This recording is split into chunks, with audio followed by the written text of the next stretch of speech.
FIR 199 के तहत 9 दिसंबर को मामला हुआ दर्ज। RTI एक्टिविस्ट और शहीद आजम भगत सिंह फ्रंट के चेयरमैन गुरमीत सिंह बबलू का खुलासा। डॉक्टर अवतार सिंह और डॉक्टर अमनदीप और ये उनके जो विजय थापा ये गिरफ्तार हुए 6 लोग। बोलते थे कि बंदा बच जाता, अगर बच गया तो उन्हें कहना हमने बचा लिया तो 15 लाख रुपए का बिल, अगर मर गया तो ड्यू टू कोरोना। तो जय हिंद जय भारत दोस्तों, आप देख रहे हैं लाइव भारत में, हूं आपका दोस्त सफर शुक्ला। आज हम अमृतसर से अयोध्या पहुंचे हैं। जी हाँ, तो हमारा लाइव भारत की टीम पहुंची है यूपी चुनाव इलेक्शन चुनाव को लेकर, लेकिन पंजाब की बड़ी खबरों पर हमारी नजर है। सबसे बड़ी खबर अमनदीप ग्रुप से आ रही है। जी हाँ, डॉक्टर अमनदीप ग्रुप यानी कि अमनदीप ग्रुप हॉस्पिटल ग्रुप के जितने भी 6 लोगों की जमानत खारिज कर दी गई है। और ये जमानत खारिज की कमलदीप सिंह धालीवाल है, ये जमानत कल खारिज हुई है। और हम आपको बता दें अमनदीप ग्रुप में doctor Ashwini, doctor Amandeep Kaur, doctor Avtar Singh, doctor Shahbaz, Sachin Chadha और थापा ये सब थे। लेकिन सबसे बड़ी बात आ रही है, और हम आपको बता दें कि RTI एक्टिविस्ट और शहीद आजम भगत एसोसिएशन के संचालक गुरमीत सिंह बबलू हमारे साथ स्टूडियो में हमारे साथ मौजूद हैं। तो गुरमीत सिंह बबलू, आपका लाइव भारत में स्वागत है। आवाज़ आ रही है आपको?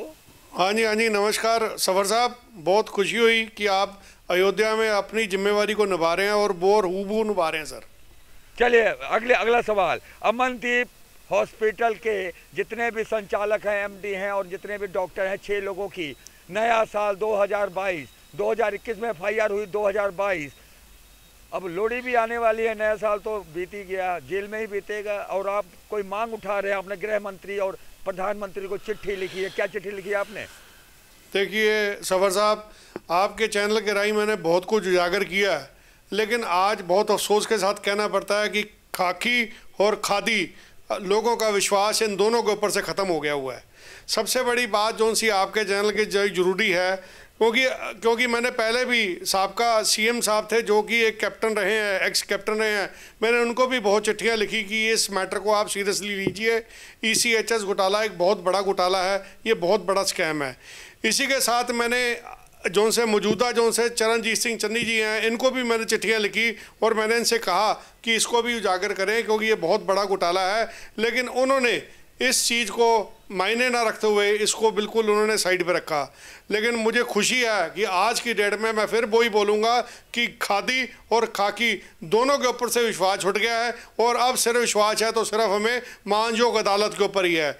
4 तारीख को इन्होंने बेल लगाई थी अमनदीप हॉस्पिटल वालों ने, जिनकी 6 बंदों की सारों की ही जौन सी इनकी बेल थी वो डिसमिस कर दी है, और मानजोग अदालत ने इनको वापस दोबारा जेल में भेज दिया है। तो नया साल इनका जेल में बीता, लोहड़ी भी बीतेगी। और सबसे बड़ी बात है कि सैनिकों का पैसा, यानी कि हमारे सैनिकों के साथ एक तरफ हम जय जवान जय किसान कहते हैं, वहीं अमनदीप ग्रुप जो अपने आप को पूरे पंजाब में, नॉर्थ इंडिया में सबसे बड़ा ग्रुप अपने आप को मानता है, कई ब्रांचें हैं, करोड़ों अरबों का लेन देन। और ये यहाँ यूँ भी पता चलता है कि हमारे सूत्रों से जानकारी मिली कि बाहर पैसा है, और इस मामले में ED भी जांच कर सकती है। फिलहाल गृह मंत्री को आपने, हम देश के गृह मंत्री और प्रधानमंत्री को जो चिट्ठी लिखी है वो आपने लिखी है एंटी नेशनल एक्ट के तहत। और ये जो मामला है 3,36,85,486 रुपये 52 पैसे का मामला, ये मामला दर्ज हुआ है पठानकोट में। लेकिन सबसे बड़ा सवाल, नॉर्थ इंडिया में सबसे बड़ा अगर हॉस्पिटल ग्रुप, अगर IMA के प्रेसिडेंट होने के नाते मैं बात करूँ, सिक्का चलता था अमनदीप ग्रुप का, लेकिन कानून व्यवस्था और ये जो अमनदीप ग्रुप के खिलाफ FIR हुई है, ये अदालत के आदेशों पे हुई है, न्यायाधीश के आदेशों पे हुई है। ना इसमें DGP ने कोई काम किया है, ना ही राज्य सरकार ने कोई काम किया है, ना कैप्टन सरकार ने कोई काम किया है, ना चेन्नई सरकार ने कोई काम किया है। काम अगर किया है तो हाई कोर्ट ने किया है, और हाई कोर्टों के आदेश पे ये मामला दर्ज हुआ है और गिरफ्तारी हुई है। क्या कहना चाहेंगे आप? पुलिस कहाँ सो रही है? पुलिस क्यों नहीं कर रही है इनके खिलाफ? पुलिस ने पहले FIR क्यों नहीं की? हाई कोर्ट का डंडा लगा चला तब FIR क्यों हुई? बताइए गुरमीत सिंह बबलू। सर अभी तो इसके अंदर जोन सा एक केस जो है अमृतसर के अंदर पेंडिंग है, जिसके अंदर 7 से 8 अस्पताल जोन से हैं और उनके साथ जोन से लगे डॉक्टर्स भी हैं, वो भी पैनल के अंदर हैं। उनके ऊपर भी FIR दर्ज हुई है, जो उसका नंबर है 184 नंबर, अमृतसर में पुलिस स्टेशन कंट्रोलमेंट दर्ज हुआ है। वो भी FIR साथ साथ में खुले, उनकी भी इन्वेस्टिगेशन दोबारा के लिए मैंने मांग की थी कि री इन्वेस्टिगेशन हो, क्योंकि पहली वाली इन्वेस्टिगेशन जो सी हुई है वो उस अफसर ने बिल्कुल बाइस्ड इन्वेस्टिगेशन की है। अब हाई कोर्ट मानजोग अदालत ने भी कहा कि उसकी भी इन्वेस्टिगेशन जो सी है पैरेलल चलनी चाहिए। लेकिन मैं यही आपके चैनल के राही यही आपसे रिक्वेस्ट करूंगा और मैं चाहता हूं कि मेरी आवाज़ जो सी है बुलंद हो। इसके अंदर एक एंटी नेशनल एक्ट है जो धारा IPC की है वो भी लगनी चाहिए, क्योंकि ये देश के गद्दार हैं। इन्होंने देश की फौज के साथ गद्दारी की है और देश का बहुत बड़ा सामाजिक तौर पे इन्होंने शोषण किया है। मैं चाहता हूं कि इनकी जो सी आवाज़ है, हमारी आवाज़ है, CBI तक या NIA जो सी नेशनल बड़ी एक है एजेंसी या CBI की एजेंसी, ये लेने चाहिए। क्योंकि मैं समझता हूँ कि जहाँ तक पंजाब पुलिस अपना काम कर रही है, कोई ना कोई लेट लतीफ काम होगा जानबूझ के किसी ना किसी काम किया। सर पंजाब पुलिस ने कौन से काम किया? FIR तो पंजाब पुलिस ने दर्ज नहीं की। FIR पंजाब पुलिस तब दर्ज करती है जब हाई कोर्ट आदेश देता है।